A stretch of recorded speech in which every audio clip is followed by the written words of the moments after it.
I'm here at the Great North City Games in Newcastle with Greg Rutherford, the Olympic, Commonwealth and European champion. So how do you feel that your performance went today? I tell you what, I'm actually quite pleased to come away with a win. There were some great long jumpers in. I knew a couple of them were tired because I had a big competition last night and then they had to travel all morning.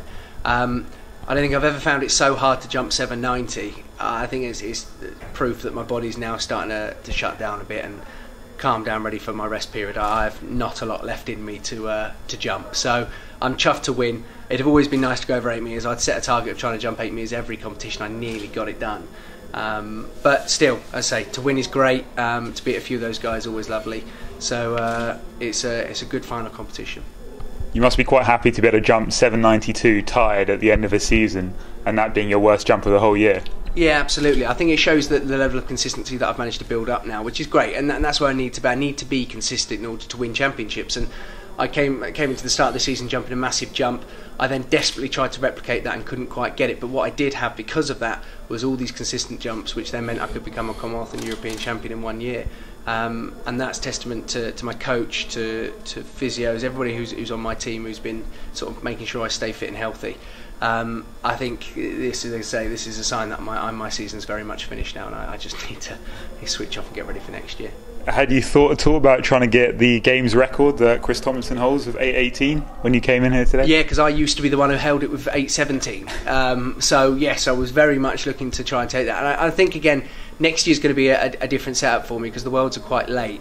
I'm not going to open as early as I did this year, and I'm going to aim for the Diamond League as well. So for me, I'll probably be a bit fitter at this time next year. So I'm hoping that I can come in next year, maybe put on a decent 8:20 or something plus. Again, the 92 is into a minus 1.2, which I've just found out as well, which shows that it could have been probably a half decent jump if I'd have got it all right with good conditions. So hopefully next year I can come here and take back that little record. And how do you find performing at events like this, these street events? It's great. It is very different, and it's good that it's at the end of the year, I'll be honest, because obviously the interaction that you have with the crowd is immense, and in between rounds you're stopping, taking photographs and signing autographs and everything like that, so it drains you quite a lot, but it's also a lot of fun as well, and the crowd were wonderful. They all got behind us all and got a bit of a clap going at the end, and everybody seemed to enjoy themselves, which is exactly what we need. We need more events like this in order to showcase athletics, to hopefully inspire a few more youngsters, get them involved and raise the profile of athletics. I think it's dwindling slightly, so if we can raise it up a little bit more, that'd be fantastic. And then looking at your season as a whole, European and Commonwealth champion, do you feel like you've now kind of put the doubters to bed as such after the London Olympics? A lot of people said, you're a one-hit wonder, or the competition wasn't that good a quality. Do you feel you've now shown what you can do to them? There'll always be people who've got their own little opinions about things. All I can do is turn up, jump and aim to win. I try to win every competition I'm in. I think people are going to struggle to have a dig now. I've got 3 titles under my name, and I will finish distance-wise world #1 this year for the second year, 2012 and this year. So from that point of view, I don't think people have got a leg to stand on if they're going to try and give me grief. But they still will, and I fully expect it, and I'll always smile and just carry on doing what I'm doing. And how did you manage to get through 2013? It seemed like quite a hard season.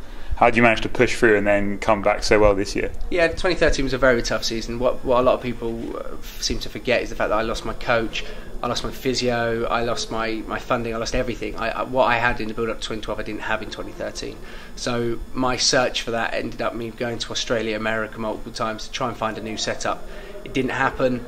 I became a little bit disgruntled and frustrated with the sport, and sadly I picked up a major injury. Now, I joined a great young coach in Jonas Dodu and a fantastic young group, obviously Chindu and Sean Deji, all these guys who were very, very quick in the group, who managed to actually sort of build me back up again. And these guys are young, hungry and very, very talented. And because of that, I turn up to every single training session knowing I have to be on top form, and knowing these guys, first of all, are quicker than me, and second of all, are going to push me in every single thing I do.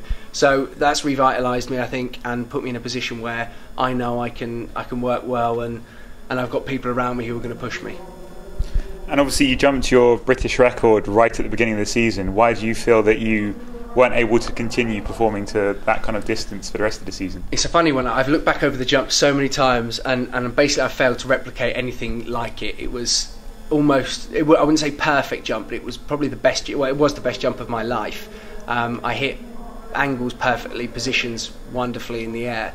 And then I think because of what happened after that, I then desperately tried to prove a point and do it. And with sort of trying too hard, you never quite get it right. So the thing is, I did that. Everybody then questioned it. I now win 2 major titles.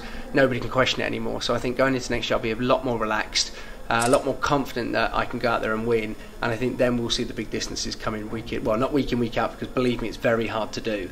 But I think we'll see it a bit more often. And then looking to next season and beyond, what is there left for Greg Rutherford to do? You've got so many titles, British record. What else do you have planned to try and achieve? There's plenty left for me to do. I think I've got to go out there and win a world title. That's a big one. I want to retain my Olympic title, and I think I'm going to be in a great position to do that. If I can walk away as in the next 3 years of winning a Worlds and an Olympics, then I join a very, very, very small group, and I can say in long jump terms I've achieved nearly everything. I also want to become a world all-time top 10, and that means I've got to jump 867 plus. I think that's doable. So that's what the next few years are going to be dedicated to, is me jumping as far as possible and winning a couple more titles. And when I've done that, I can then say my season and career and everything else was pretty good. And then how do you think you're going to find it juggling being a father and training? I think it's going to be quite good, actually. I think it's giving me other things to think about, other things to worry about, and probably mean that I won't be too sort of caught up on little things in athletics, which I think at times can really actually drain you. If you're sort of obsessed with what's going on the track too much, then performances go down. I'm going to have the little one there, and I think that's going to help hugely. So I'm very excited about it and can't wait. I know the sleep deprivation at first is going to be an issue. Luckily, baby arrives in October, so I get a few months to get over that.